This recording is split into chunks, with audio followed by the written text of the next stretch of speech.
Hello everyone, welcome back to Yash मैथन। RRB ALP technician 2024 के लिए है ये क्वेश्चन। कब आया था? आरआरबी एनटीपीसी 30/12/2020 में पूछा गया था। तो चलिए देख लेते हैं क्या दिया हुआ है। The horizontal distance between two towers, दो टावर के बीच में हॉराइजेंटल डिस्टेंस दिया हुआ है 40√3। The angle of depression of the top of the first tower, मतलब फर्स्ट टावर नाटा है, थोड़ा सा छोटा है। When seen from the top of the second tower is 30 degree. दूसरे टावर से जब पहला टावर को देखा जाता है तो कितना डिग्री एंगल ऑफ डिप्रेशन में देखते हैं? 30 डिग्री के एंगल ऑफ डिप्रेशन में देखा जाता है। If the height of the second tower is 130 metre, find the height of the first tower. मतलब क्या दिया हुआ है? यहाँ पे एक बड़ा वाला टावर और यहाँ पे एक छोटा वाला टावर दिया हुआ है। अब बड़े टावर से आप अगर छोटा टावर को देखते हो तो एंगल ऑफ डिप्रेशन 30 डिग्री में आपको दिखता है। ये है आपका एंगल ऑफ डिप्रेशन, ठीक है। तो इसी का हॉरिजॉन्टल लाइन खींच लेते हैं, खींच लिए। अब ये हाइट दिया हुआ है 130 मीटर दिया हुआ है।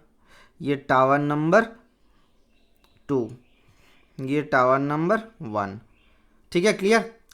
बोला गया, पूछा गया height of the first tower, ये पहला टावर का ऊंचाई कितना हो जाएगा। देखो ये क्वेश्चन बहुत आसान सा है। अब यहाँ पे डिस्टेंस दिया हुआ है 40√3।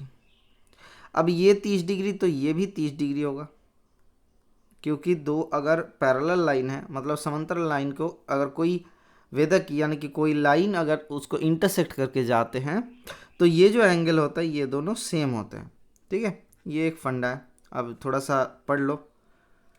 अब देखो इसको समझते हैं। यहाँ पे अगर 40√3 है तो बताओ क्या हमें आगे जाके ये वाला भी 40√3 मिलेगा? क्योंकि ये एक रेक्टेंगल मिल जा रहा है आपको, क्लियर। तो जैसे ही आपको ये भी 40√3 मिला, आपके उत्तर हो चुका है। 60 के ऑपोजिट वाला जो होता है √3 टाइम्स होता है, 30 का ऑपोजिट वाला उसका √3 डिवाइड किया जाता है। तो यहाँ पे 40 कर लो। अब 40 आया तो ये कितना आ गया सर? 90 आया। अगर ये 90 आया तो ये कितना है? ये भी 90 आया। अब बोलोगे, आप पूछोगे सर ये 40√3 ये 40 कैसे आया? अब थोड़ा सा समझते हैं फंडा को, ठीक है। 90 आंसर हो जाएगा, ऑप्शन नंबर बी। अब समझते हैं थोड़ा सा फंडे को, ध्यानपूर्वक सुनना। कोई भी एक 30, 60, 90 वाला ट्राइंगल ले लेते हो। ये अगर 30 डिग्री है तो ये 90 डिग्री दिया हुआ है, तो ये कितना हो जाएगा? 60 डिग्री बन जाएगा। 30 के अपोजिट वाला साइड अगर हम लोग सपोज 1 पकड़ लेते हैं तो ये क्या है? बेस है। आपको क्या पता है? ये 60 डिग्री वाला थोड़ा सा घुमा के देखना है। यहाँ से देखेंगे तो परपेंडिकुलर बटा बेस, परपेंडिकुलर अब क्या है सर? ये है परपेंडिकुलर और ये है बेस, तो b/1। तो इसका वैल्यू कितना हो जाएगा सर? tan 60 degree. आपको नहीं पता है tan 60 डिग्री के वैल्यू क्या है सर ये √3 होते हैं। चलो b के वैल्यू बराबर बैठा दियो √3। अब 90 में समझते हैं। अब √3 है 1 है तो ये कितना हो जाएगा सर? √1² प्लस √3 के स्क्वायर। तो ये कितना बनता है? √1 + 3 दैट इज इक्वल्स टू √4। ये इक्वल्स टू 2 होता है।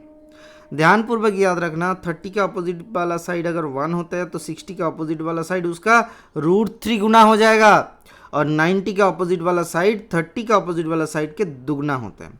तो अगर इसका वैल्यू x बनता है तो ये कितना हो जाएगा? x √3 बन जाएगा, और ये कितना बन जाएगा सर? 2x बन जाएगा। क्लियर, समझे। अब देखो यहाँ पे क्या दिया हुआ था आपको? यहाँ पे दिया हुआ था ये 60 है। 60 का अपोजिट वाला साइड √3 टाइम्स किसके √3? 40 के √3 टाइम्स है। तो 30 का अपोजिट वाला साइड कितना बन जाएगा? 40 बन जाएगा। क्लियर, बराबर ना। अब अगर ये भी लाइन पूछ लेते तो आपको 30 का अपोजिट वाला साइड 40 है तो यहाँ पे कितना बन जाएगा सर? 80 बन जाएगा। कभी कभार टावर के ऊपर से जो वायर जाता है या फिर रोप जाता है तो उसका लेंथ मांग लेता है, कितना लंबाई वाला रोप है। क्लियर, चलो मिलता है नेक्स्ट क्लास में। Thank you, bye bye, stay tuned for the next class.